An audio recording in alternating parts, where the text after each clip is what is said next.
Chapter 85, One Strike, One Kill, 3.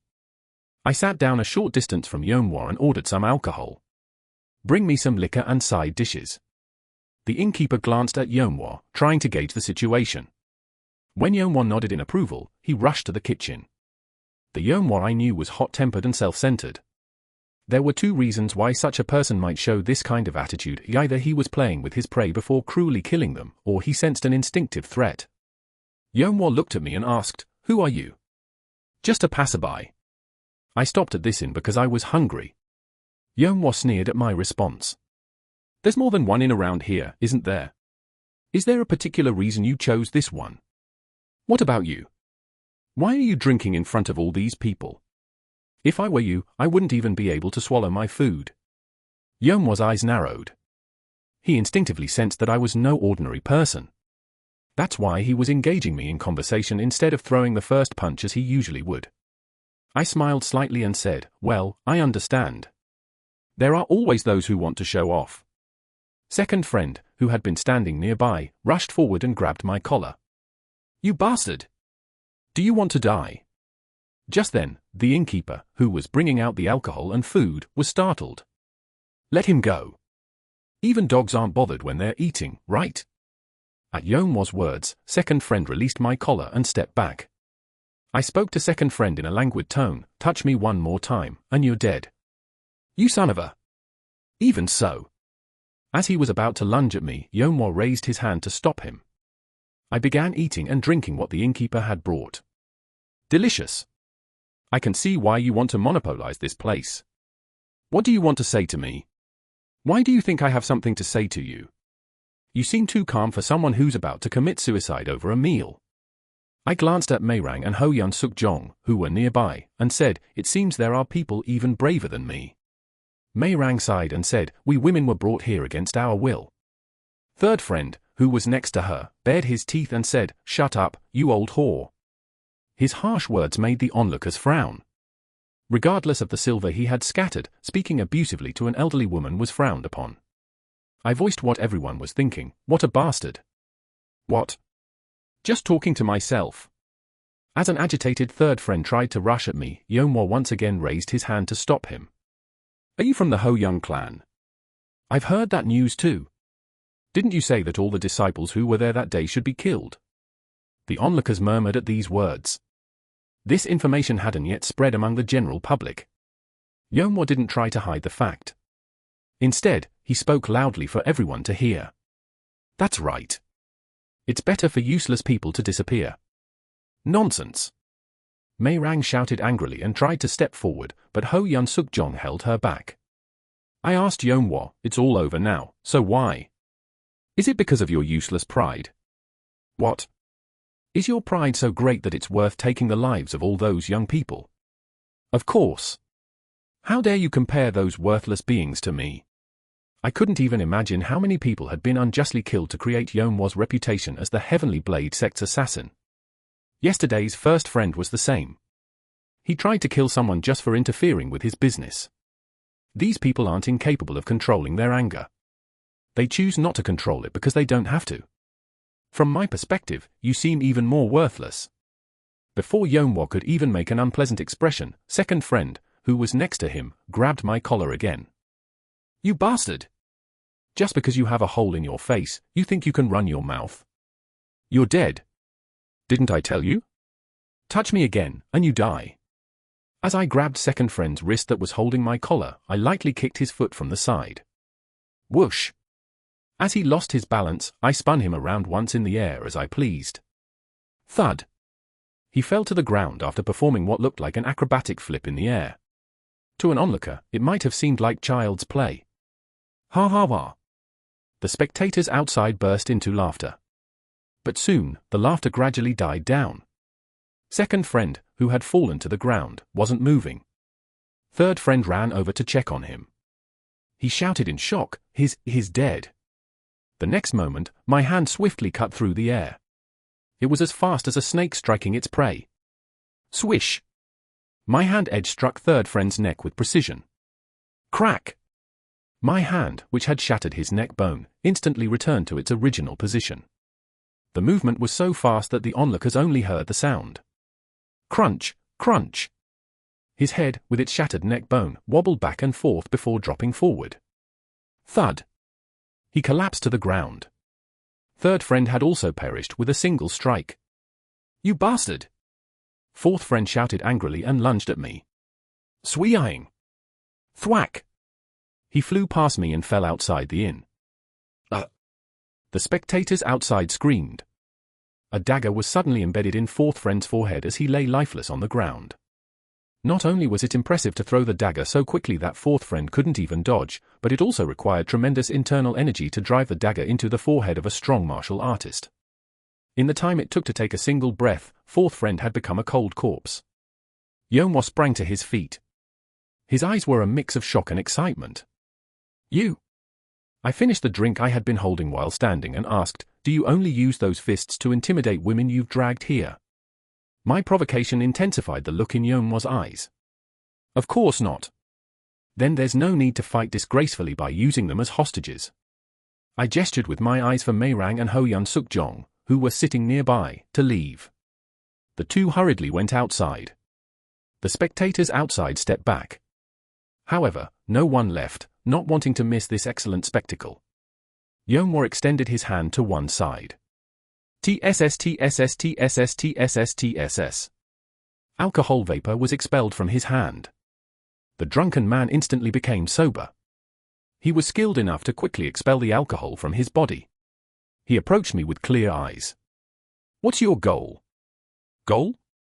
Of course I have one. Why else would I cause such a scene in broad daylight? What is it? That's something for after I kill you, so you don't need to worry about it. You son of a bitch. Yeonhwa's killing intent surged. I was slightly excited. Yeonhwa was a practitioner of fist techniques. This would be my first time facing a master of fist techniques with the immortal Crane's secret art. Whoosh! A fist came flying with an incredible gust of wind. It would be a mistake to underestimate a bare fist. A master of Yeonhwa's caliber could imbue their fist with enough power to shatter a large boulder in a single blow. Whoosh! Boom! To describe his attack, imagine a massive iron mace flying at a speed invisible to the naked eye, striking repeatedly. Everything his fist grazed turned to dust. After continuously dodging, I infused my fist with internal energy. Instead of avoiding the incoming fist, I threw my own punch. Bang! My fist collided head-on with his. I staggered and slid back. Yeonhwa was also pushed back. The immortal Crane's secret art wasn't primarily meant for such frontal attacks. It was a martial art that used the opponent's strength against them to deliver an even greater impact. But I wanted to test my strength head-on just once. I wanted to see the destructive power of the immortal Crane's secret art. It wasn't often that I got the chance to fight an opponent like Yeonhwa. Kwang! Our fists collided in mid-air, causing tremors in the surroundings. The impact traveled up my arm. Yeonhwa's fist technique was formidable, pursuing extreme power. Of course, Yeonhwa wasn't at ease either. He too was throwing punches with a pained expression. At first, I thought we were evenly matched because my internal energy was overwhelming his. But as we continued to clash, I realized that there was a hidden destructive aspect to the immortal Crane's secret art. I could tell. This destructiveness wasn't inherent to the immortal Crane's secret art itself, but rather the temperament of its creator had seeped into the martial art. The person who created the immortal Crane's secret art must have used a more ruthless martial art than anyone else. But in their later years, they gained new insight and created the graceful immortal Crane's secret art instead of a ruthless one. They succeeded in creating a completely different martial art, but in the process, the martial artist's temperament naturally seeped into it. Ah, so this is possible. This was an insight I couldn't have noticed if my martial arts hadn't reached a certain level. After several clashes, we separated for a moment. Yeonhwa glared at me, panting. He was genuinely surprised. It must have been a long time since he had engaged in such a straightforward, brutish contest, and he was astonished that I had withstood his punches. In truth, my arms felt like they were about to fall off. So, this crude experiment ends here. Well, shall we start in earnest now? My word startled Yeonhwa. From his perspective, he hoped my words were just bluster to shake him, but my fighting style completely changed. Swang! I dodged the fist flying at me with tremendous internal force and dove towards his chest. My movements became faster and more precise. Thwack! My shoulder struck his chest. Not only were my movements incredibly fast, but the main reason he couldn't avoid it was that it was a completely unexpected move. If he had been an ordinary master, his chest would have been shattered, but he only staggered, remaining unharmed.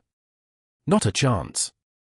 2 consecutive punches flew at me, and for the third attack, his elbow aimed for the space between my eyebrows. Swish!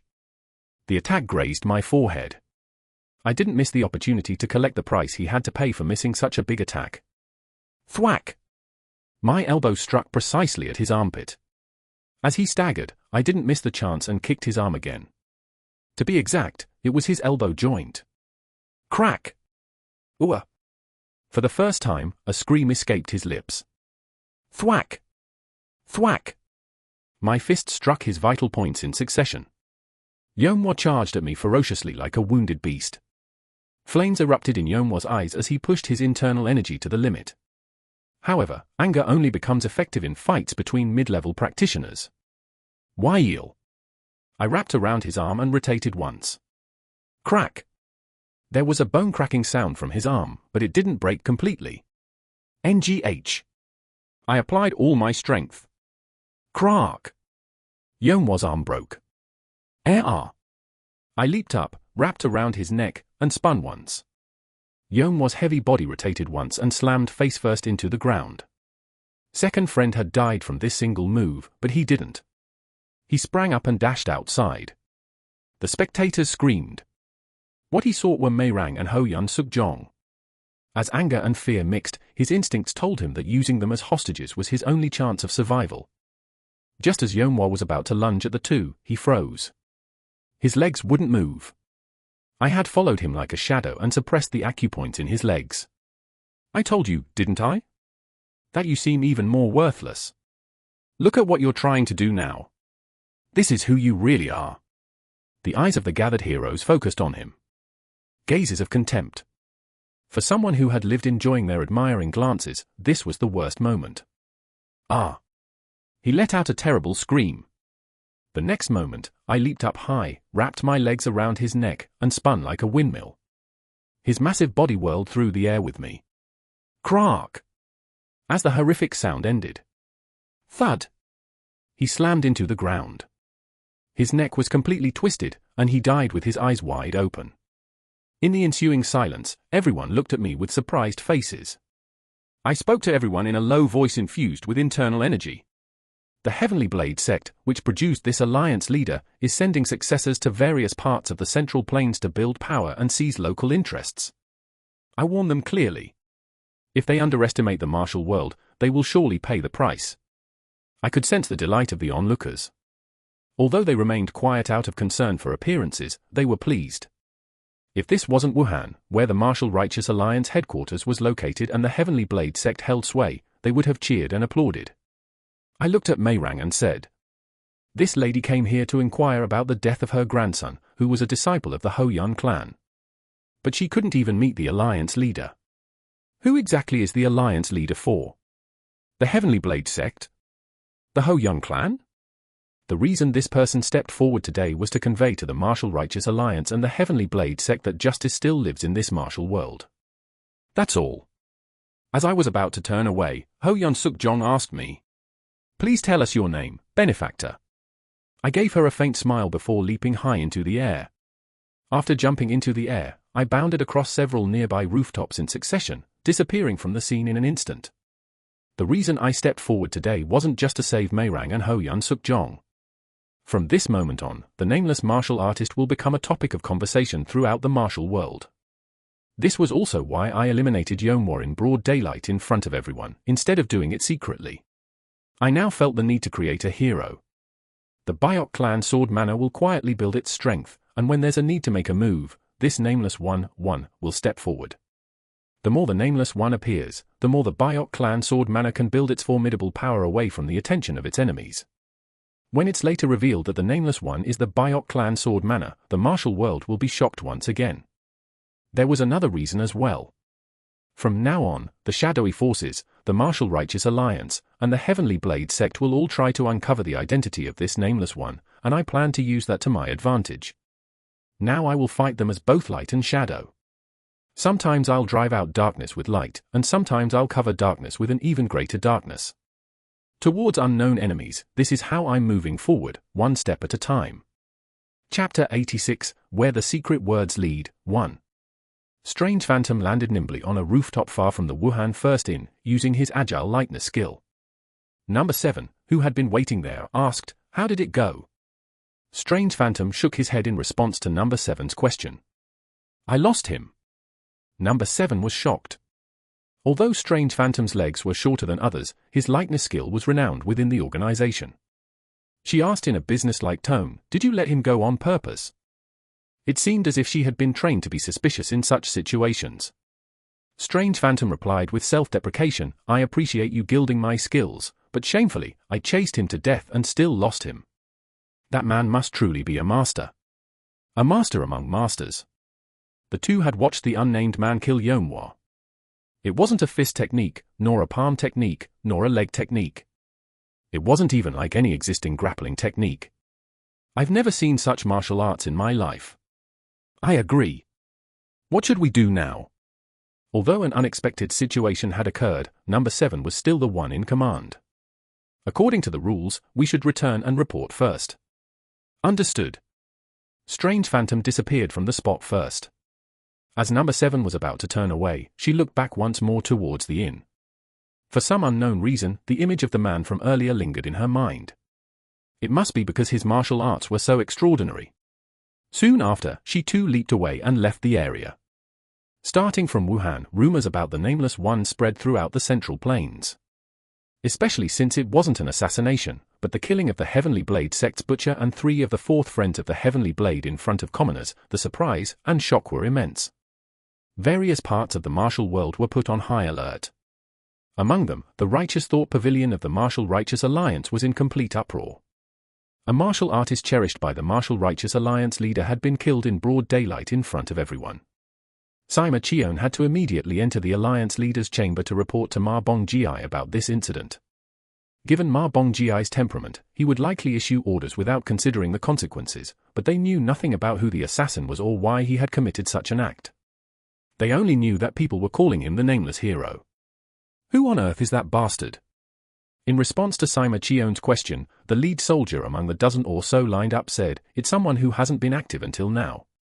"Are you saying he just fell from the sky? Is this what you call a report?"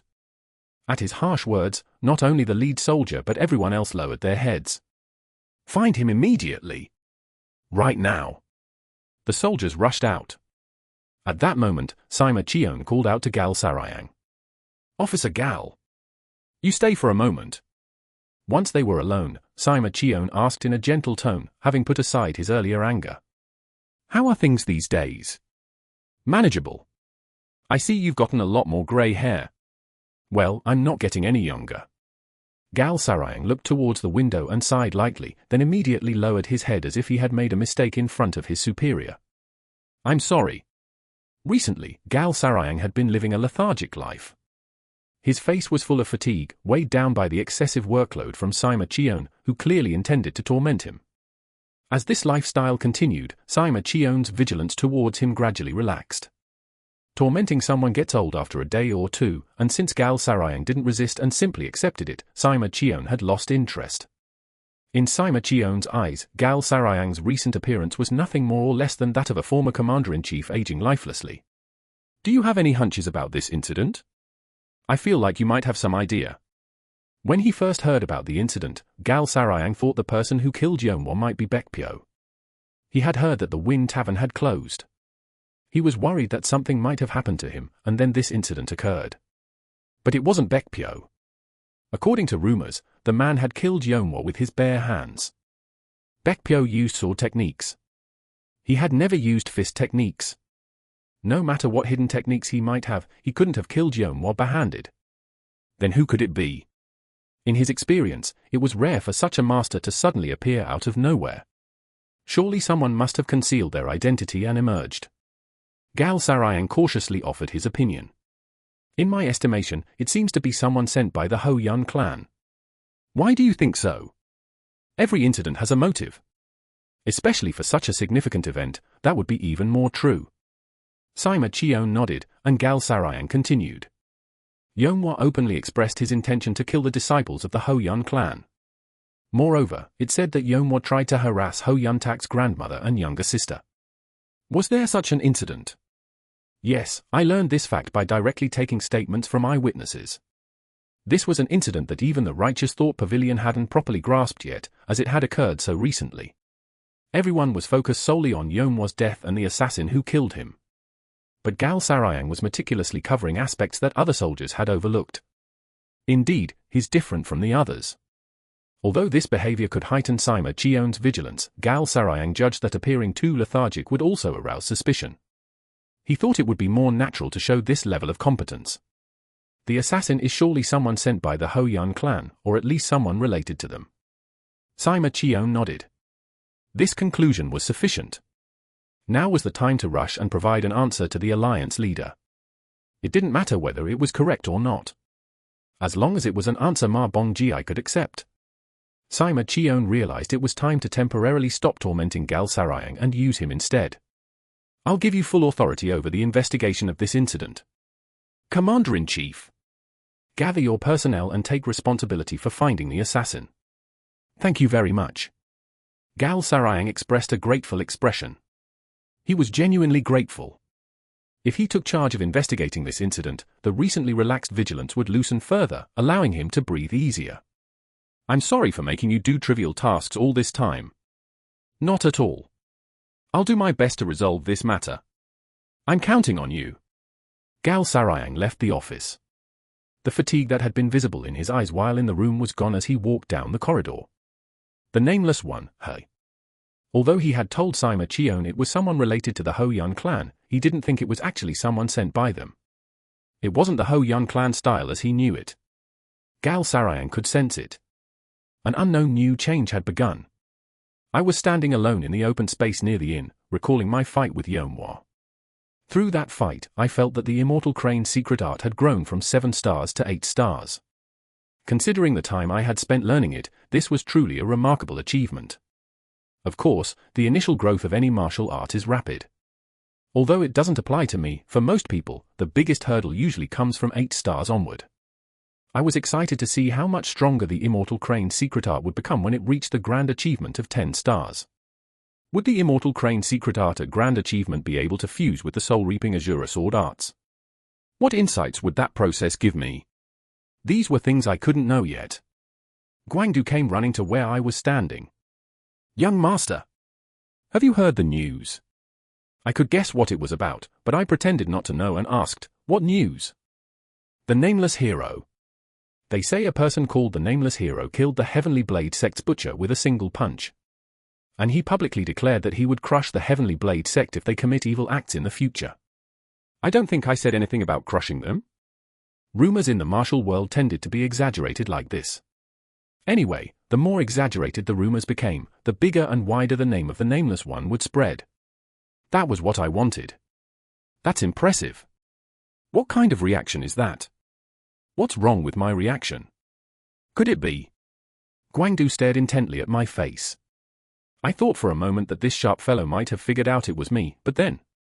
Are you jealous? Ha ha ha. Don't be like that. You're cool in your own way, young master, and the Nameless Hero is. The hero is what? Guangdu hesitated to answer, but finally spoke his mind. He's amazing. There seems to be quite a difference between cool and amazing, doesn't there? Guangdu pretended not to hear and exclaimed in admiration. To boldly step forward to protect someone, that's exactly the kind of person I dream of becoming. I understood Guangdu's feelings. For those who have just entered the martial world, how could their hearts not race upon hearing such news? But Guangdu, you need to know. While the life of such a hero might seem cool from the outside, the person themselves must overcome numerous mental hurdles. Until heroic acts become a joy rather than a sacrifice, one must constantly overcome the hidden, shabby self-doubt behind that glamour. Oh, by the way, I haven't seen Baek Muin lately. I went to check, and the Wind Tavern was closed too. There was just a notice on the door saying they were taking a break due to personal matters. He's doing what needs to be done. Is it important? I nodded, and Guangdu's eyes became determined. Everyone's working hard. Well then, I'll go practice too. Work hard, future hero. Ha ha, what hero am I? I'm just the eternal young master's sword fodder, even 100 years from now. I smirked as I watched Guangdu run off into the distance. Left alone, I started training again. Whether sword fodder or hero, in this martial world, you're done for without skill. The rumors about the Nameless One were much more intense than I had anticipated. It was somewhat expected when the title hero was attached. Public opinion in the martial world was clamoring for a re-investigation of Ho Yuntak's death. This came about as the Nameless One's words to the gathered heroes that day spread. Eventually, the Martial Righteous Alliance announced that they would meet with Meirang and Ho Yun Sukjong, and the day after meeting them, they declared that they would investigate Ho Yuntak's death at the alliance level. The original Ma Bongji wouldn't have cared about public opinion at all. The fact that he showed a different reaction this time was likely to take revenge on the Ho Yun clan. It seems he concluded that the Nameless One was someone sent by the Ho Yun clan.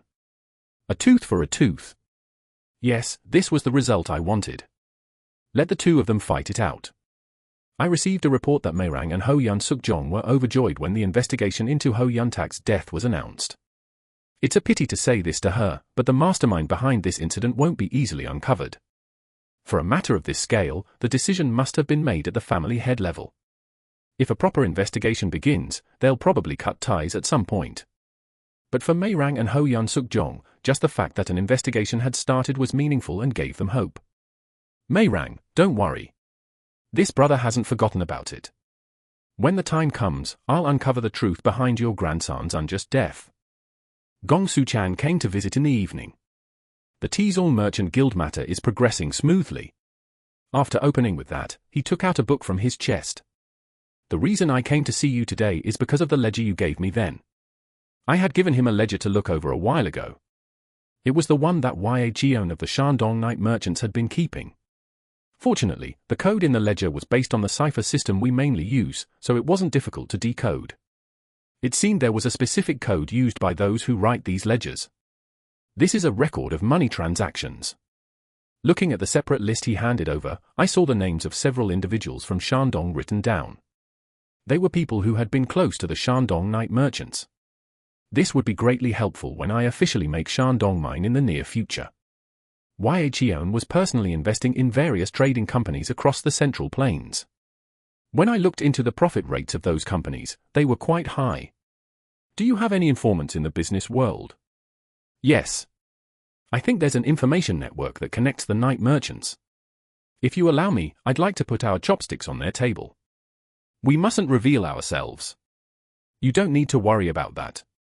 There's never just one or two people investing in a single company. Sometimes dozens, even hundreds gather. If we don't get greedy, they'll never notice. How will you do it? Yeon is already dead, isn't he? There were always people who invested together whenever Yeon did. They seem to be night merchants from other regions. We just need to pay attention to their investments. I see. Chief Gong, please handle it as you see fit. Yes.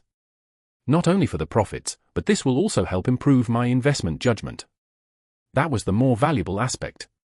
It was more important for Chief Gong to grow than to gain immediate profits. I'm counting on you. Yes, then I'll take my leave. As he was about to turn away, I called out to him. Oh, could you take a look at this? What I took out from my chest was an arrowhead necklace. It was the one that had been around the neck of Cho Biok, who had been running a brothel with young girls. Seeing Gong Suchan decode the ledger's cipher earlier reminded me of this. I took out the paper stored inside the arrowhead and showed it to Gong Suchan. Do you think you could decode this cipher? After examining the contents for a moment, Gong Suchan shook his head. This is an extremely difficult cipher. It's beyond my humble abilities, but I know someone who might be able to decode it. Who? My master. I was surprised. Chief Zhong? Our grumpy and prickly Chief Zhong can decode this difficult cipher? Gong Suchan added with a confident smile. If it's my master, he'll definitely be able to decode it. Chapter 87, Where the Secret Words Lead, 2. I returned straight to my home in Shandong. Everyone was busy with their own tasks, and I had nothing urgent to do in Wuhan at the moment. Having decided to decode the cipher, I was determined to see it through to the end. After greeting my parents, I went straight to meet Chief Zhong. "What's this?" Chief Zhong asked, looking down at the several items placed before him. "These are medicinal herbs good for your health. And this is a new robe, along with a few comfortable spring outfits I bought. They're made by a famous tailor in Wuhan. So why are you giving me this trap?" "Trap? It's a gift." "A gift, you say?" "It's a gift to show my gratitude for introducing me to a good disciple." Chief Zhong snorted and asked, "HMPH. Stop with the nonsense. Just tell me what you want." As expected, you see right through people. Chief Zhong looked down at the gifts placed before him. "Your ulterior motives are so obvious, how could I not see through them?" "Ha ha." I took out the paper with the cipher from my chest. "Please help me decode this." Chief Zhong took the paper with an expression that said, "I knew it." Quite a difficult cipher. In other words, it also meant that he could solve it. Gong Su-chan said he learned cipher decoding from his master, Chief Zhong. Chief Zhong was originally someone who wanted to pursue the path of a scholar, but somehow ended up becoming a chief. Someday, I'll get to hear his story. Come back in the evening. That quickly? Really? Enough. Bring a bottle of liquor when you come. Yes. As I was about to get up and leave, Chief Zhong said, "Is that guy doing well?" Despite appearing so gruff, his care for his disciple was unparalleled among teachers. "Yes, he's doing very well." "Good then." I left the room, leaving Chief Zhong absorbed in the cipher. Song Warren's day was devoted to training from beginning to end. She had expressed to her father her intention to temporarily set aside Song family matters and focus on martial arts training. What martial artist would stop their daughter from dedicating herself to martial arts? Song Woo-gyeong gladly agreed. Since that day, Song Warren spent her entire day practicing the vibrating splendor sword art passed down by the Byok clan sword manner. Although it was still in the early stages, the more she practiced, the more she could feel how different it was from the martial arts she had learned before. It was said that the splendid lady of Solitary Mountain, who had mastered this martial art, was a woman who lived a lonely life. Perhaps because of hearing this, the sword technique felt somehow lonely. Song Warren liked the sense of solitude emanating from the sword technique. She leaped up from the ground and swung her sword powerfully. Swish, swish, swish, swish, swish. Her movements were fast yet graceful, precise yet powerful. Although she hadn't been practicing for long, it felt comfortable, like wearing a well-worn garment, without any sense of unfamiliarity. Considering that the vibrating splendor sword art was an advanced sword technique, this level of adaptation was almost unbelievable. She could understand the reason. It was because when the Byok clan sword manner first taught her, they explained it in a way that was truly easy to understand. If he hadn't taught her and another master had taught this martial art, it would probably have taken years to reach this level of understanding. He really is. As she turned around, thinking whether to call him incomprehensible or strange, she was startled and screamed. "Ah!" Byok Ridan was standing behind her. She was even more surprised because she had just been thinking about him. "Sorry. I didn't mean to startle you." "It's okay. But how did you?" "I suddenly had to come home. I have to go back soon." "I see. I have some time until evening." As Byok Ridan hesitated to continue, she quickly said, "Wait a moment. I'll get ready and come out." "All right." She walked out of the training ground with graceful steps. As soon as she was out of Byok Ridan's sight, she dashed off using her lightness skill. Washing up, putting on makeup, choosing clothes. There was so much to do. Half an hour later, the two were walking in the marketplace. Passers-by glanced at her. Admiration was directed at Song Warren, while jealousy was aimed at Byok Ridan. Byok Ridan didn't find this unpleasant at all. Rather, he felt proud and was secretly enjoying the attention. The weather was particularly beautiful today, and in the clear blue sky without a single cloud, two birds were playing, flying in circles, one leading and the other following. Spring was firmly taking hold where the cold had once reigned. "How's Wuhan?" "Just more complicated than here." "More people too." "There must be prettier women than me there too." "I suppose so." "Ooh?" What did you say? Byok Ri Dan, who had answered mindlessly, turned to Song Warren with a start. She gave him a sidelong glance with an expression that said she had caught him. Soon after, she spoke as if conceding. Right, it's a big city after all, there must be many women prettier than me. Women prettier than you are. Knowing her ears would perk up, a mischievous impulse struck. Originally, he was going to say that it would be hard to find women prettier than her, but instead, occasionally there. She pouted her lips. Ha ha ha.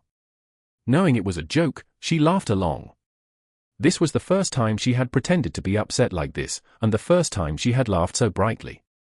With each meeting, she kept showing new sides of herself. Talking about this and that, they soon reached the end of the marketplace. Where should we go now? Well, Byok Ri Dan realized he had never leisurely walked with a woman like this before. Not just with women, but with anyone. His steps had always had a purpose. Let's just walk a bit more. Okay. The two walked back the way they had come. When they reached the end, they turned back again.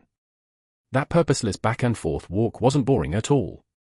When I returned home after roaming around with Song Warren to my heart's content, Chief Jong had finished decoding the cipher. I've decoded the cipher. Chief Jong handed over a piece of paper. A certain month and time, Henan Province, Fangcheng, Zhu family estate. Isn't this month? Exactly 8 days from now. It seemed to mean to gather at the Zhu family estate in Fangcheng, Henan Province, 8 days later. Fangcheng in Henan Province was within a distance that could be reached in time.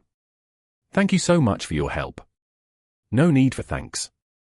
But is it possibly dangerous? Maybe. For a moment, concern flashed across his face as he looked at me. But he didn't express it. He stood up, holding the liquor I had bought. Next time, I won't fall for the trap. Looking at the liquor in his hand, I said, Ha ha ha. You're too late. I now know exactly what kind of trap is needed. You rascal. Still, he didn't say he wouldn't help me again. The next morning at dawn, after saying goodbye to my family and household members, I left home. My destination was Henan Province. Upon arriving in Fangcheng, I learned that the Zhu family estate was located on the western outskirts. I headed there with the face of the nameless one. I also wore a wide-brimmed hat pulled low. Although with my martial arts skills, no one could remove the hat against my will, I didn't know what might be waiting there. It's best to be cautious and then cautious again. As I approached the place, more and more people appeared. There were martial artists and ordinary people. The martial artists seemed to be quite skilled, and the ordinary people were wearing very expensive and fine clothes. There were merchants accompanied by bodyguards, and people wearing the uniforms of escort agencies. They were carrying or transporting gifts like luggage in their hands or on carts. I casually asked someone who looked friendly, "Where is everyone going?" "It's the birthday of Master Zhu today." The birthday of Master Zhu. This is a day often used for secret gatherings in the martial world. With many people gathering, one could meet without drawing attention. "Where are you from?" A man writing in the guest book at the entrance asked me. Instead of answering, I picked up the brush and wrote the name of Cho Byok, who had been the owner of this cipher, in the guest book. The man glanced at me. Since I was wearing my hat pulled low, he couldn't see my face anyway. I entered as if nothing was amiss. It seemed the master usually enjoyed high esteem, as the inside was bustling with well-wishers. It appeared that all the local notables had gathered. From people greeting acquaintances to those eating the prepared dishes on the side, and even some whose faces were already red from drinking. I stood to one side, observing the attendees. Why had Cho Byok kept the date and location of this birthday party encoded and stored? When it seemed anyone could attend like this. When the courtyard was filled with well-wishers, Zhu Dukai, the master of the Zhu family, came out to greet everyone. "Why have you all come for the birthday of this old man?" "It's not that important." Then one of the guests said loudly, "Of course we should come for the birthday of the great elder representing Henan." "What if the real great elders hear you say that?" "To us, Master Zhu is the great elder." The surrounding people agreed. "Of course. Absolutely. Congratulations." The guests clapped and cheered. Zhu Dukai raised his hand to get everyone's attention, then said to all, "Thank you." With the warm hearts of my martial arts brothers, this old man could die today without regrets. Please eat, drink, and enjoy yourselves before heading back. I'm truly grateful that you've come from so far. Master Ju, may you live long and prosper. Cheers erupted from all directions again. Up to this point, it was just an ordinary birthday celebration with nothing unusual. But things changed from here on. A woman approached and whispered to me. You're Master Joe, aren't you? That's right. It seemed she recognized me because I had left my name in the guest book earlier. Please follow me. The woman guided me to the rear garden. There were so many people that no one paid attention to us. A martial artist was standing guard in front of a separate building in the rear garden. I immediately recognized that he was a master. He was at least as skilled as Yeonhwa, whom I had faced recently, if not more so. A master of this caliber in a place like this? Indeed, the situation seemed far from ordinary. I followed the woman into the building. 2 men were already waiting in the spacious hall. Judging by how they were standing silently without talking to each other, it seemed they too had been guided here by someone, just like me. One was in his 20s, and the other in his 30s, both appearing to possess considerable skill. Why were we gathered here? Just then, the door opened, and about 10 people entered. The martial artist who had been guarding the entrance led the way. The men who followed also appeared to have substantial martial arts skills. If the man I saw at the door was at Yeonhwa's level, the men behind him seemed to be about as skilled as the 4th friend of the Heavenly Blade. Although the 4th friend of the Heavenly Blade had died by my hand with a single move, that was because it was me. The 4th friends of the Heavenly Blade could be considered quite skilled. 1 Yeonhwa and 10 4th friends of the Heavenly Blade. This was a formidable force rarely seen in such a small estate. The man introduced himself briefly. I am Sim Hwang, too. It was unclear whether he was a martial artist belonging to the Ju family estate or an outsider. Before we begin, I'll check the invitations first. Invitations? Setting aside what they were about to start, I was inwardly startled. I didn't have an invitation. Sim Hwang stepped forward. Fortunately, he didn't come to me first but went to the man next to me. The man took something out from his chest and handed it over. What he took out was a small piece of paper. I felt relieved the moment I saw it. It was the very paper that had been hidden inside the arrowhead. That was the invitation. The reason Cho Byok had kept it instead of discarding it was because this was the invitation. Sim Hwang, who received the paper, dipped it into a bowl of water held by one of his subordinates who had followed him. Blue color flowed from the paper. It seemed they had applied a special dye that only they could verify. He checked the other man's as well, and finally, it was my turn. When the paper was dipped, blue color flowed out again. It was a really good thing that I had retrieved it after decoding. Sim Hwang turned around after finishing the verification. It seemed like he was just walking away, but then... swish! He turned back like lightning and swung his sword. My waist was bent backward, and Sim Hwang's sword was extended where my face had been. I had narrowly avoided it. Holding his sword pointed at me, Sim Hwang said coldly, "You're not Cho Byok." The martial artist standing behind rushed forward, drawing their swords. I slowly straightened my waist and pushed aside the extended sword with my finger. You don't understand the meaning of an invitation. If you're only going to invite familiar faces, why bother making invitations? You could just tell them to come. Chapter 88, Where the Secret Words Lead, 3. The pointed sword trembled slightly. I wasn't looking at the tip of the sword, but at Sim Hwang's eyes. Just then, the door opened and someone entered, speaking loudly. That's right. An invitation is something that allows entry when presented. It was Ju Du-kai, the master of the Ju family estate. He was exuding a sharp aura, quite different from the benevolent and gentle appearance he had shown earlier in front of people. It was like seeing opposite-natured twins. Remove that wide-brimmed hat. I refuse. When I flatly refused, Sim Hwang, who was pointing his sword at me, twitched. He wanted to swing his sword and behead me right away. But with Ju Du-kai's appearance, he couldn't act alone. I warned him. You'd better be careful. My patience for your rudeness is only once. You've already used that chance when you swung your sword at me. Killing intent flashed in Sim Hwang's eyes. He wasn't skilled enough to be intimidated by such words. Ju Du-kai stopped him. Step back. Sim Hwang retreated. But even after stepping back a few paces, he still glared at me warily. Ju Du-kai said to me, You'd better be careful too. You also have only one chance to live. I smirked. I really couldn't have imagined that such a situation would be waiting at the place where I decoded the cipher. So you won't show your face? You're acting too precious for someone who's not even a beauty. It's not like you're butchering pigs based on looks, is it? Judukai laughed and said, "Ha ha ha, that's true. All right. Then as the one who issued the invitation, I suppose I can ask this much. The owner of that invitation you brought, Cho Byok, is already dead. So why do you have his invitation?" "Because I killed him." "One more thing, who are you?" "Let's just say I'm someone who couldn't ignore a bastard running a brothel by kidnapping children." Judukai scrutinized me sharply. But he wouldn't be able to find out anything. I was perfectly controlling my aura. I killed Cho Byok and happened to find the invitation. And I came here. Now, let me ask. What exactly is this place? Judukai smiled leisurely. "As you can see, I'm welcoming guests for my birthday. You people here are specially selected guests. Explain it simply. We sent invitations to those who want to share our vision. We told them to come if they wanted, and not to come if they didn't. It was your will to come here. Ah, of course, you seem to have come out of curiosity. How many people did you send invitations to today?" Judukai's eyes flashed keenly at my question. "Why do you ask?" "Answer how many first." Curious about my intention, Judukai answered straightforwardly. 7 in total. I'm worried about the other 4 who didn't come here.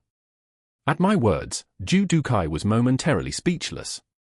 Probably by this time, they had all been eliminated. Judging by the skills of Judukai, Sim Huang, and the other men, this was no ordinary organization. Judukai smiled enigmatically. "If your guess is correct, you could say you're very lucky. At least you're alive like this, aren't you?" While answering my question, he was also intimidating us. "We're trying to change this martial world anew." "How so?" "A righteous martial world, a martial world with chivalry. That's why we're gathering talent.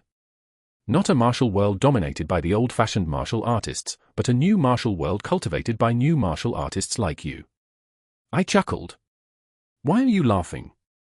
You don't look young enough to be talking about old-fashioned ways." One of Judukai's cheeks twitched and his eyes distorted. But he didn't easily reveal the bottom of his patience. "Isn't that why we called you? Let's be honest. You just want to dominate the martial world. When pursuing great deeds, misunderstandings and jealousy are bound to follow." "Fine. Let's say I misunderstood. So what will you give us in return for participating in this endeavor?" "Power." At Judukai's signal, one of his subordinates came forward with an iron tray. On the tray were 3 pills. "These are heavenly craft pills, 1. They're elixirs that instantly grant half a lifetime's worth of internal energy." The eyes of the other 2 men wavered. In these times when elixirs were scarce, half a lifetime's worth of internal energy was a temptation not easily refused. I knew this well, having recently bought some elixirs myself. The temptation didn't stop there.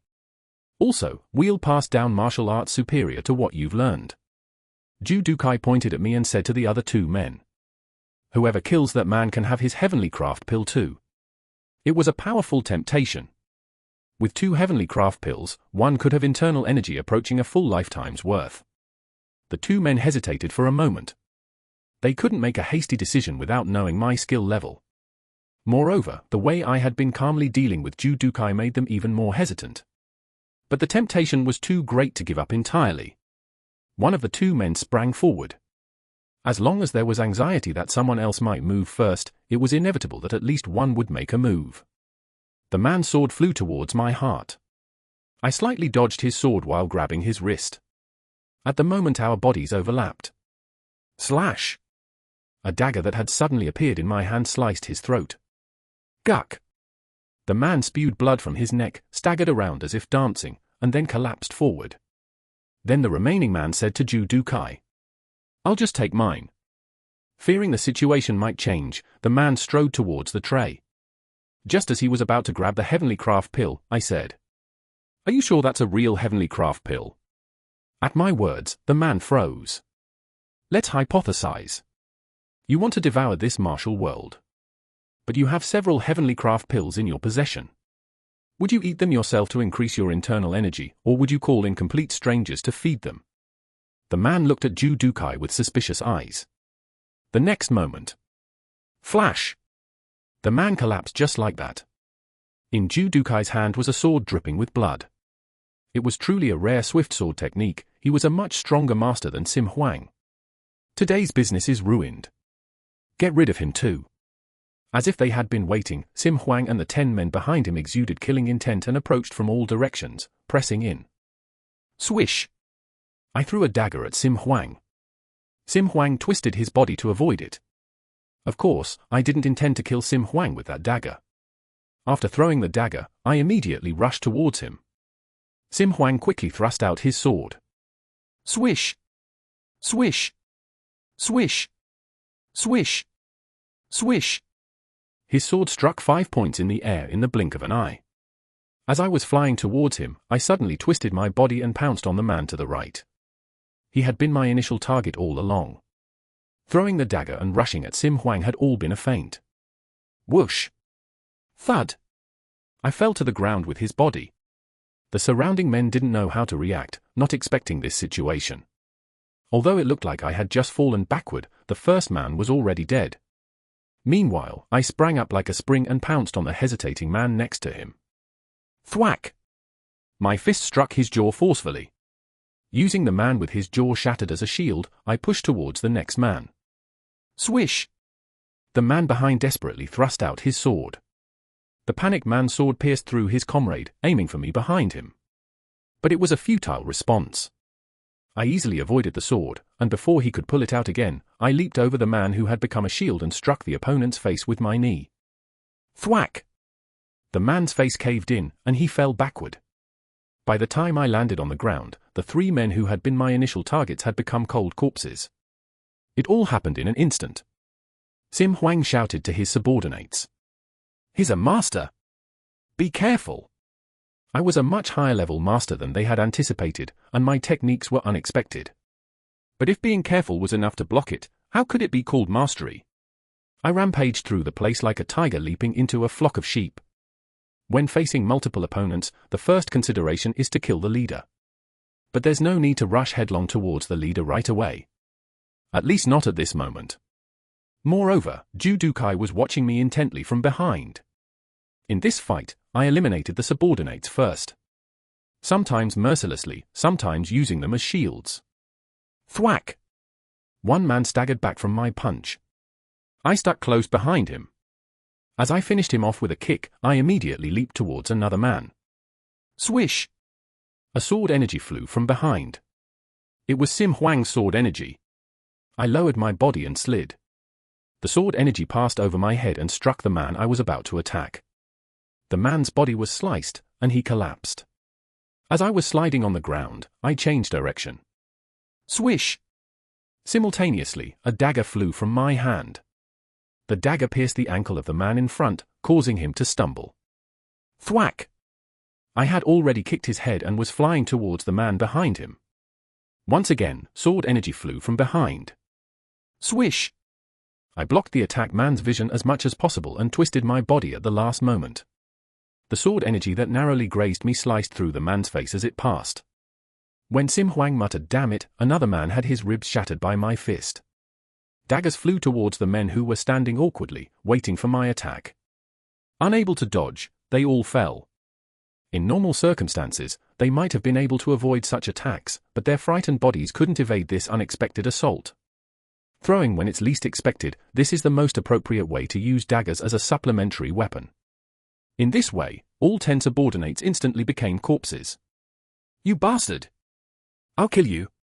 Sim Huang flew at me, thrusting his sword.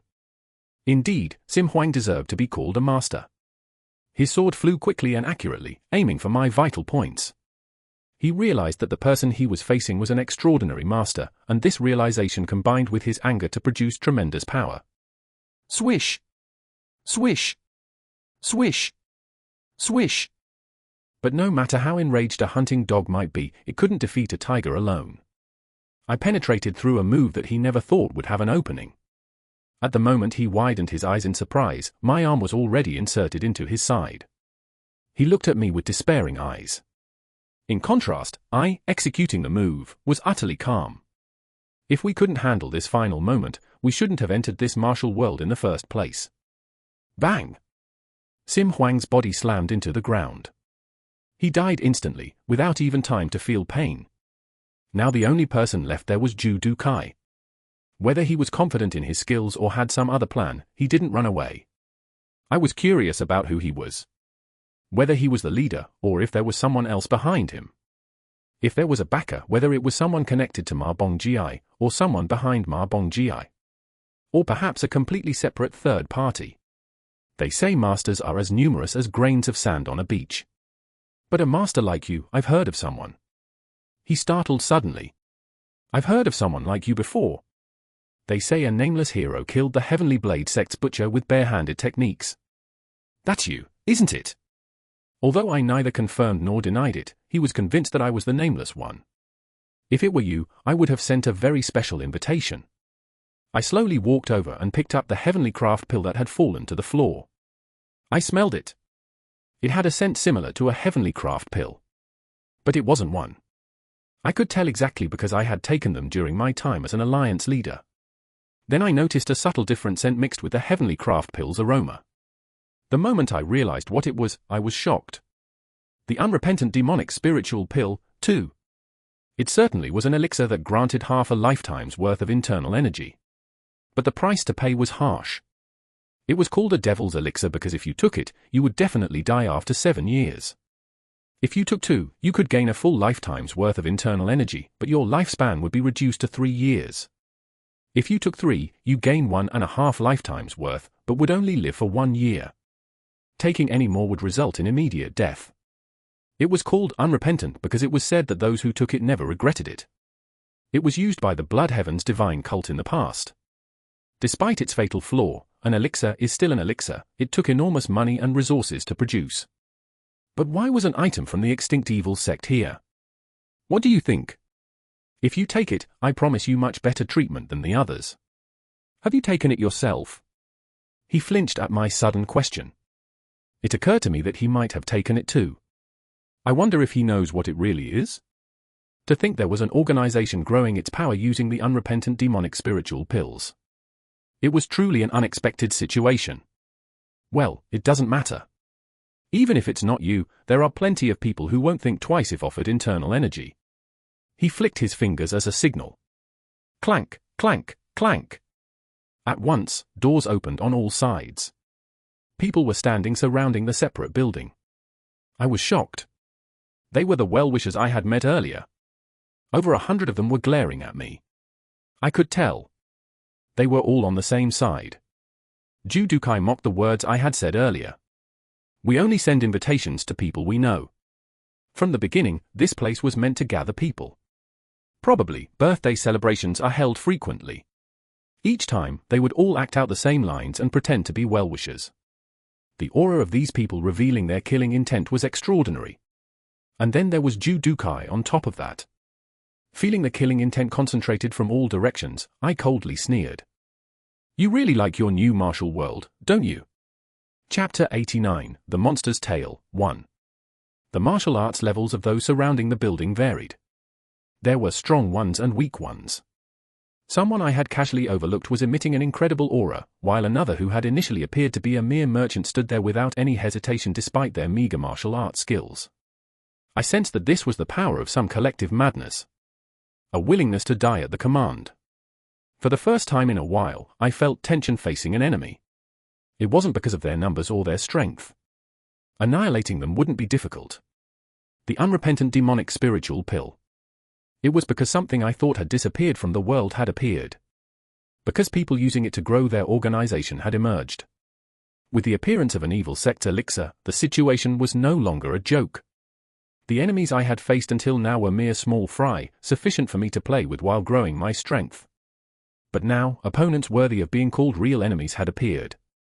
What I see before me is not the body, but the tail.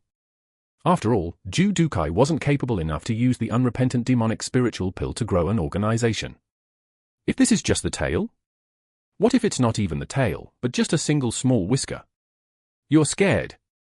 At Judukai's words, I suddenly realized something. I had been thinking about killing all of them.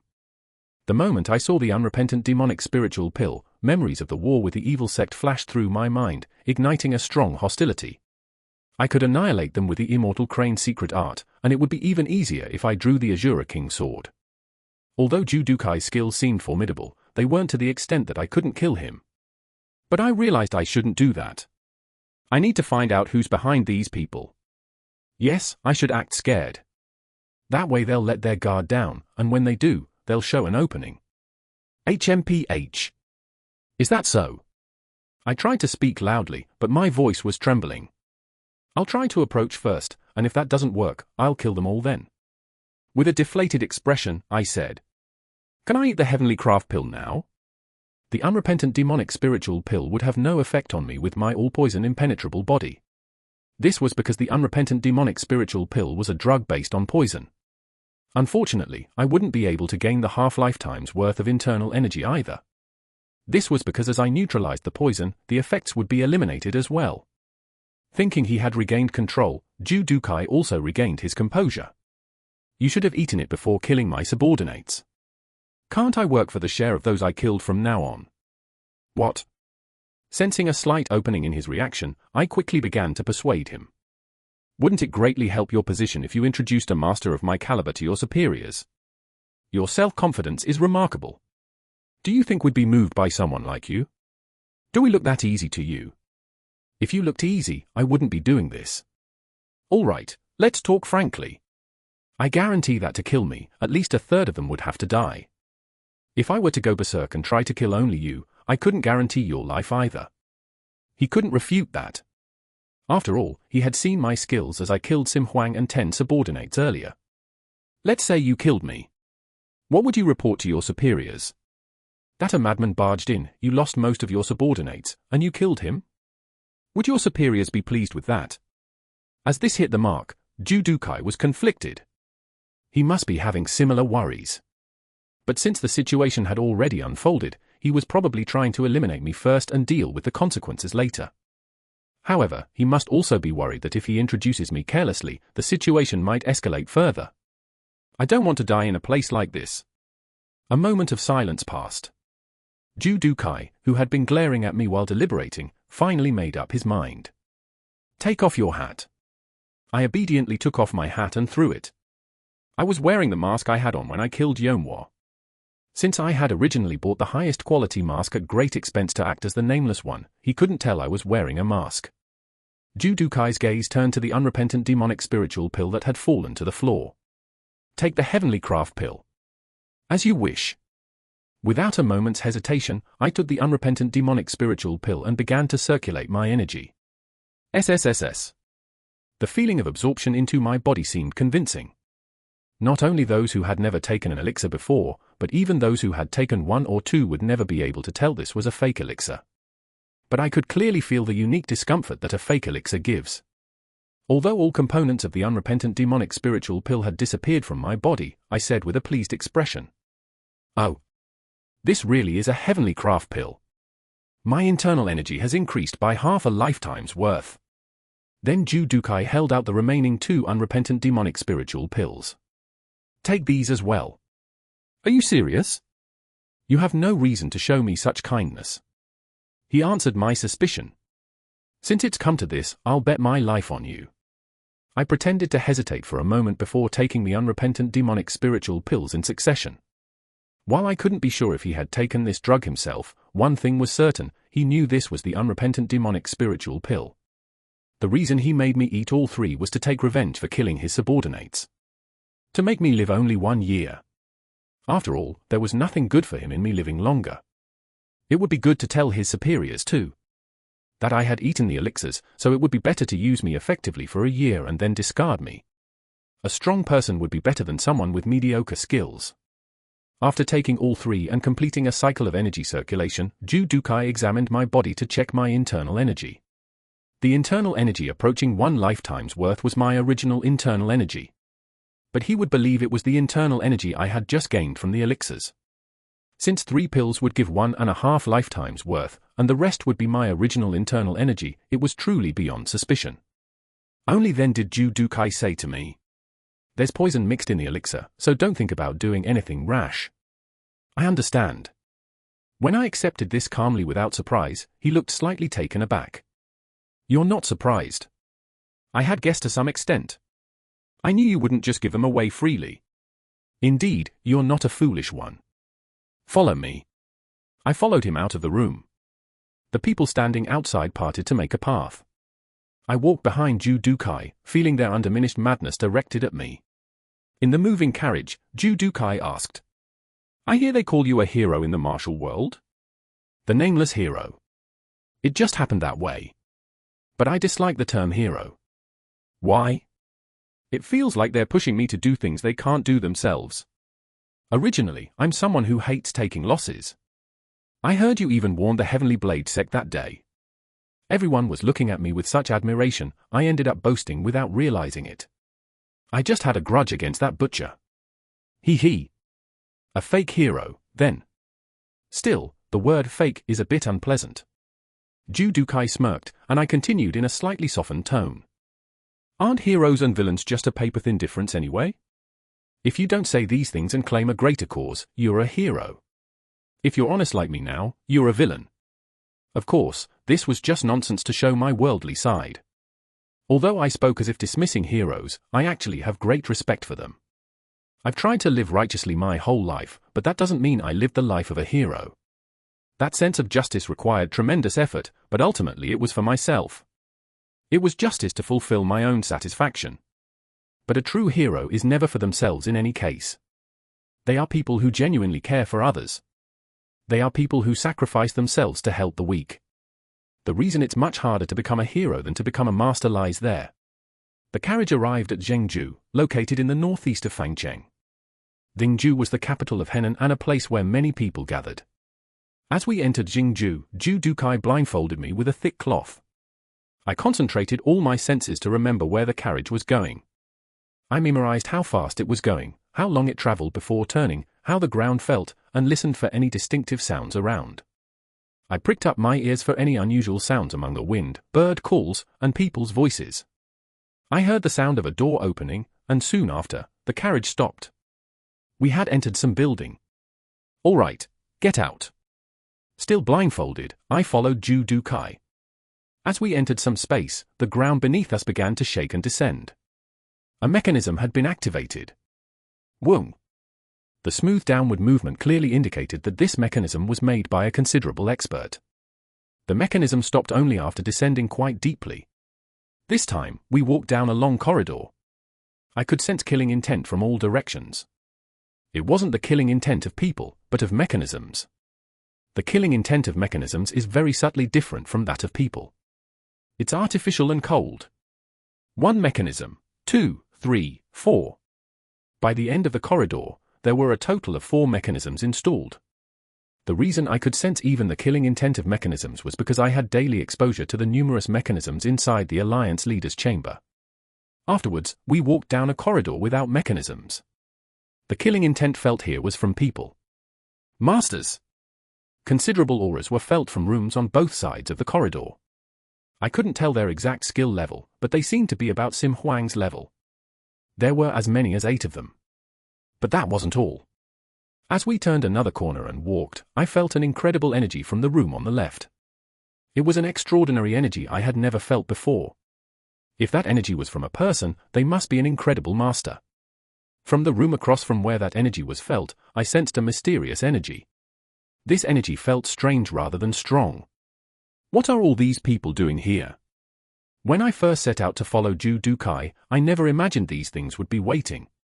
Finally, I was led into a room. Only then did Judokai remove my blindfold.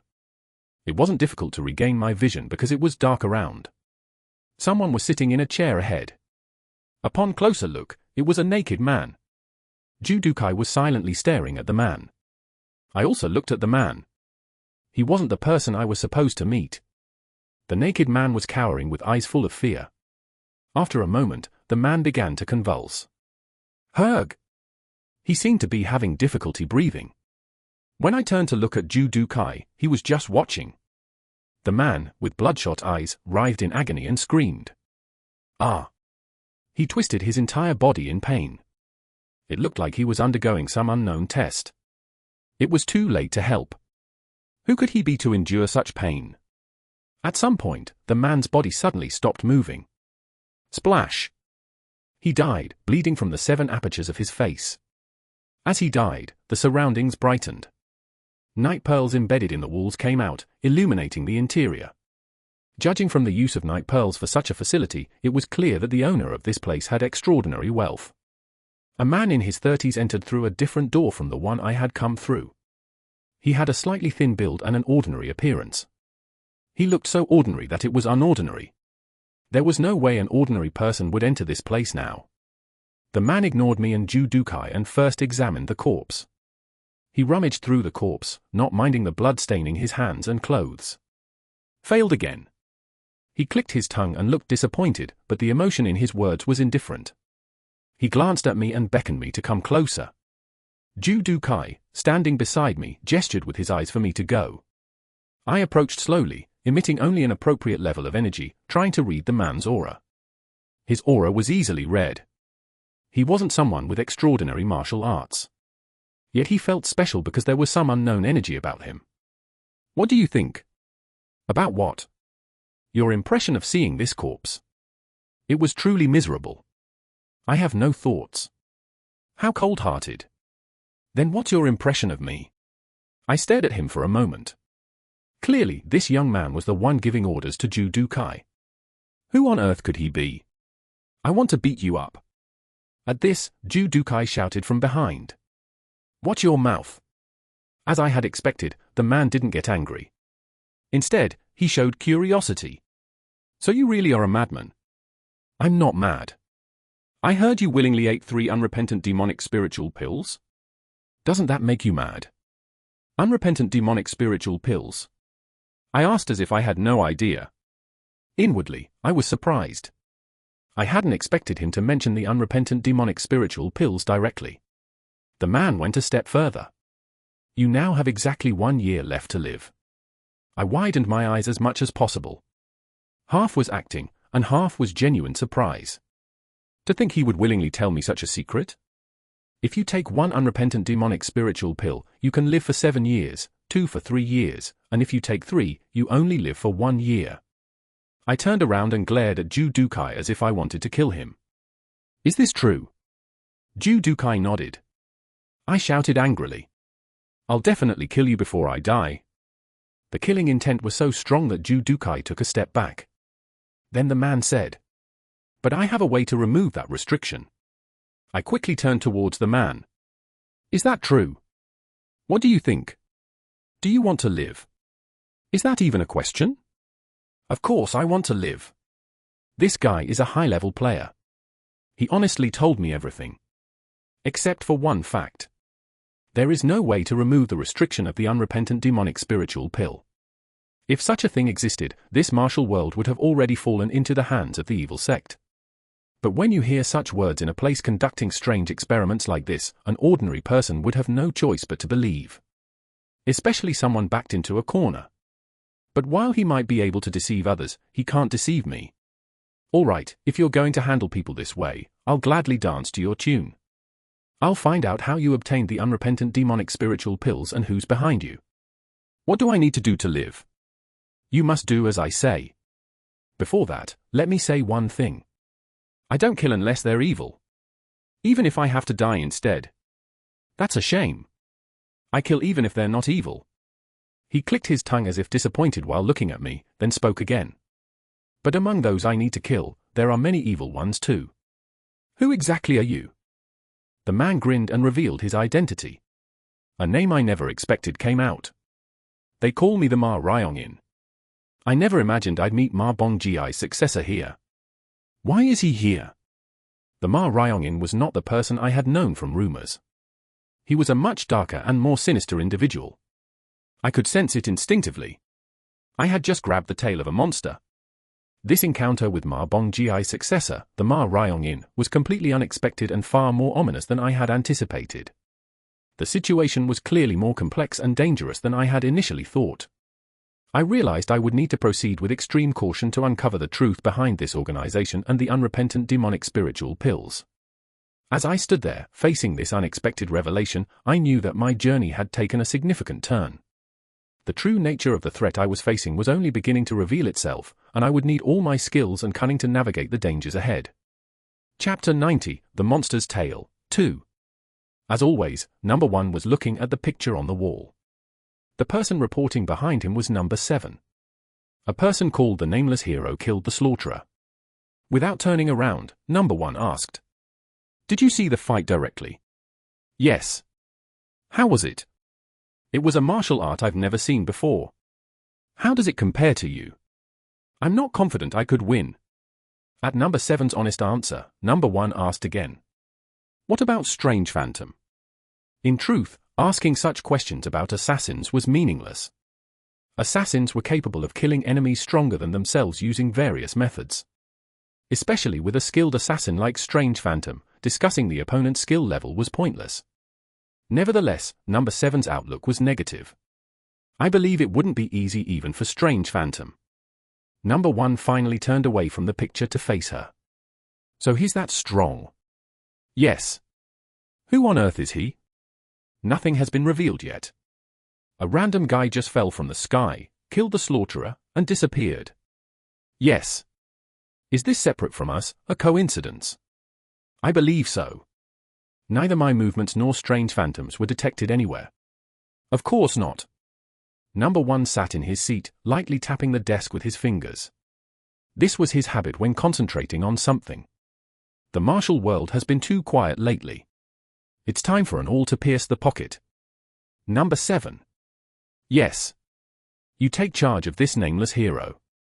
Find out who he is, where he's from, and what he does. We can't walk around wearing clothes with an awl sticking out of the pocket, can we?" "Yes, I understand." Just then, a man entered and reported, "The nameless hero's location has been confirmed." "What?" Both Number 1 and Number 7 were surprised.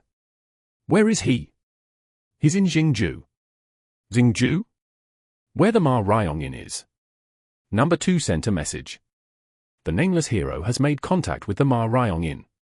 In the organization, Number 3 was assigned to Ma Cheolgun, and Number 2 to the Ma Ryong Inn. "I see." The man who gave the report immediately withdrew. "He interfered with your work, and now he's involved with Number 2. This can't be a coincidence. This guy is not to be taken lightly." Number 1's eye shone sharply. His fingers tapping the table sped up. After a moment, the tapping stopped. "Number 7, you go and assess the situation. Number 2 won't like it if I interfere." "I'm sure he won't." Number 1 looked at Number 7. Under his reproachful gaze that seemed to ask if she intended to disobey his order, Number 7 bowed her head. "I'm sorry. I'll leave right away. Take Strange Phantom and Drunken Gentleman, 1, with you." Drunken Gentleman was one of the 4 strongest assassins in the organization, along with Strange Phantom. "Even that Drunken Gentleman? You said he was strong, didn't you? If you think he needs to be eliminated, do it immediately. Ignore Number 2's opinion. I trust your judgment." "Understood." Number 7 turned and left. Number 1 watched her until the door closed, then finally rose from his seat. He looked at the picture on the wall again. He muttered to himself, "Don't die. Even if you die, only the dead are pitiful." It was unclear whether he was speaking to Number 7 who had already left, to the picture, or to himself. "I had dinner with the Ma Ryong Inn. It was a very fine banquet. I was puzzled how such cuisine could be available in an underground secret room. Although they had fed me 3 unrepentant demonic spiritual pills, I was still just a disposable swordsman with an untrustworthy 1-year lifespan. Enjoying a banquet with someone like me meant one thing: they needed me for something. What kind of task were they planning to assign me? Can you really remove the restriction of that unrepentant demonic spiritual pill or whatever it is?" When I showed impatience, the Ma Ryong Inn put down his chopsticks forcefully. Clack! "Didn't I tell you? I have a way to remove it. I really hate it when men whine." "I'm sorry." As I flinched and became dejected, he consoled me. "Don't be so impatient. I'll solve everything when the time comes. Once he gets properly angry like this, it becomes difficult to ask about it again. The Ma Ryong-in knows how to handle people. But I have one question. Go ahead. Why did that man die yesterday? It looked like some kind of test. The Ma Ryong-in silently stared at me. Didn't you show me that to make me curious? If not, why show me such a thing? The Ma Ryong-in, who had been stiff, smirked. It seemed he thought that made sense. Do you know why I'm not sending you away immediately and having dinner with you? How would I know your reasons? This is why. Speak plainly. This. You're strangely impudent. That's odd. It's good that I'm impudent. If all martial artists were like you, I could become the Martial Righteous Alliance leader. Ha ha. I started using my chopsticks again. I didn't discriminate among the dishes laid out. This is the good thing about being impervious to all poisons. You can eat anything deliciously. The Ma Ryong-in, who had been silently staring at me, suddenly said, I'm gathering ingredients. My chopsticks paused for a moment. What kind of ingredients? The Ma Ryong-in smiled enigmatically and said, Would you like to go see what they are? Sure. But let's finish eating first. I resumed using my chopsticks. There's no need to appear too eager to know his secrets. If he wants to show me, he'll find a way to do so, and if he doesn't intend to show me, no amount of begging will make him. The Ma Ryong-in smirked and asked, Is the food you eat every day so delicious? With my mouth full, I said, Isn't all this commotion because of this daily food? Ha ha ha. After finishing the meal, the Ma Ryong-in took me out of the room. I followed him down the corridor. Although I didn't show it, I was concentrating all my senses to observe the surroundings. The room I just left is located about 10 paces away from the room where I first met him. There are no mechanical devices between this room and that one. At least, none that I can sense. Passing the room where we first met and turning the corner, we come to the corridor I walked with Ju Du-kai. This corridor is the second one where I sense people's presence after the mechanisms. I can still sense the aura of 8 masters. Further ahead are 2 rooms facing each other. From one room, a powerful energy was flowing out, and from the other, a strange, mysterious energy was emanating. Just as the Ma Ryong-in was about to lead me into the room with the mysterious energy. Click! The room behind opened. It was the very room where the test had taken place yesterday. Outsiders are not allowed. Turning around, I saw a man standing behind the open door. The moment I saw the man, I knew who he was. The distinctive indifferent gaze. It was the same look as number 7's, and also the man who was with Ma Cheol-gun. He's from that organization. Indeed, they were assigned one to each successor. Even the Ma Ryong-in, who was plotting something grand, was no exception. So is Ma Bong-ji involved in this? Or if not? Various questions arose. The gazes of the Ma Ryong-in and the man crossed in the air. The man showed no emotion.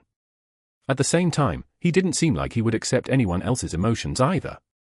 It felt like getting angry would only waste our emotions. The Ma Ryong-in grinned and said to me, He says it's not allowed. I whispered to the Ma Ryong-in, Aren't you going to ask my impression of that person? What do you think? I want to beat him up even more than you. Ha ha ha.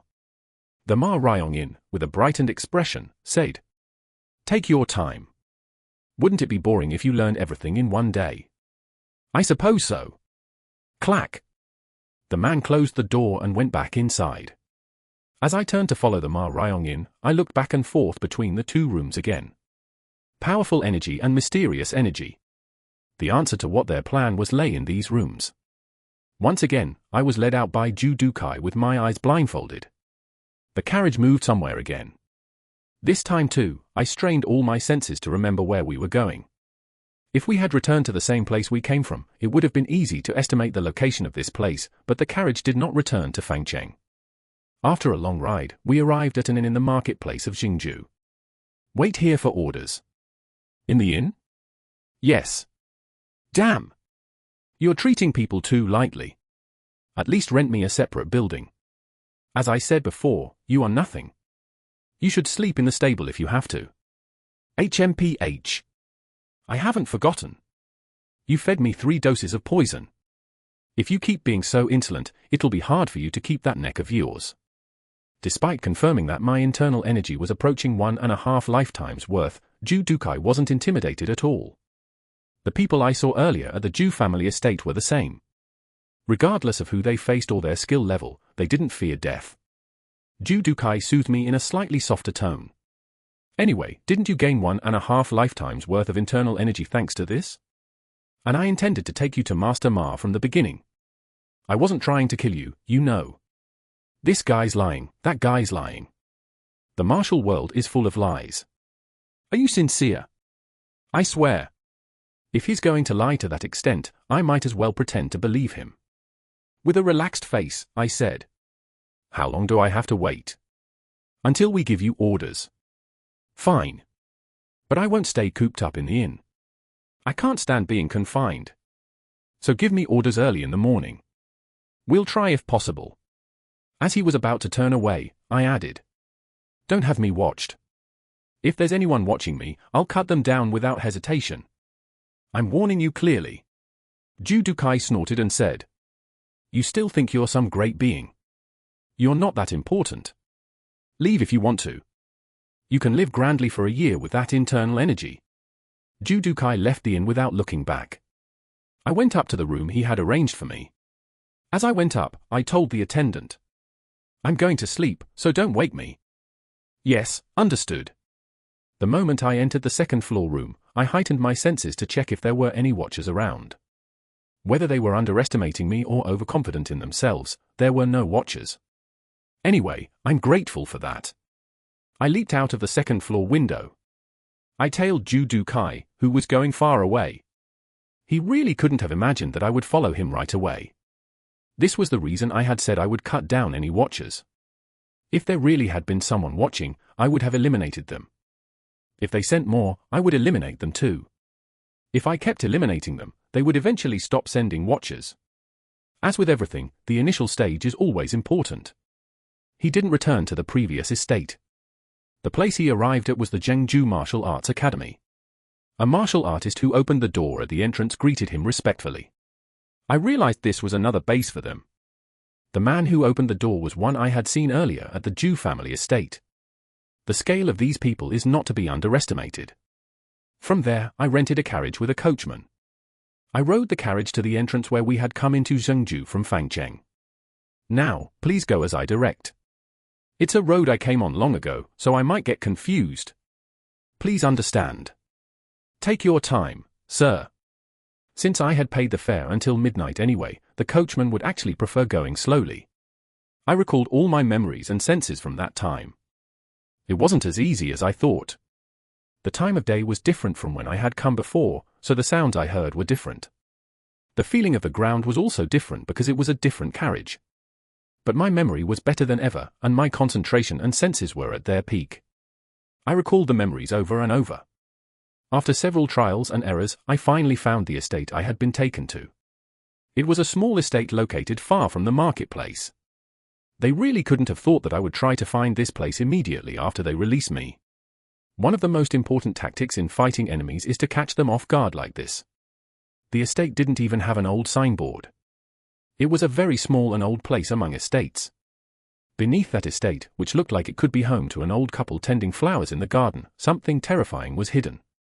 I didn't rashly try to infiltrate the place. The real problem wasn't the masters, but the mechanical devices. It would be difficult to break through, and impossible to pass through secretly. Therefore, if I were to infiltrate from the outside, there would be only one chance. When I'm determined to break everything and turn it upside down. For now, I climbed a distant tree to watch the place. I was hoping to see if anyone would come here. Finding the mastermind? The simplest and quickest way would be to identify the people contacting the Ma Ryong Inn, wouldn't it? Knowing that surveillance is a battle of patience, I sat on a tree branch, circulating my energy and watching the place with a relaxed mind. After midnight, someone walked out of the building. It was the Ma Ryong Inn. 8 people followed him. I could tell they were the 8 masters I had sensed in the rooms on both sides of the corridor. They were the martial artists guarding the Ma Ryong Inn.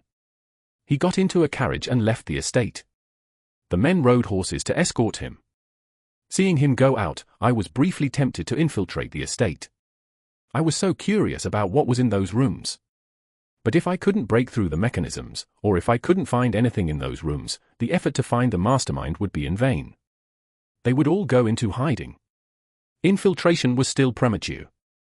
My choice for today was the Ma Ryong Inn. I flew like a bird towards where the carriage had gone.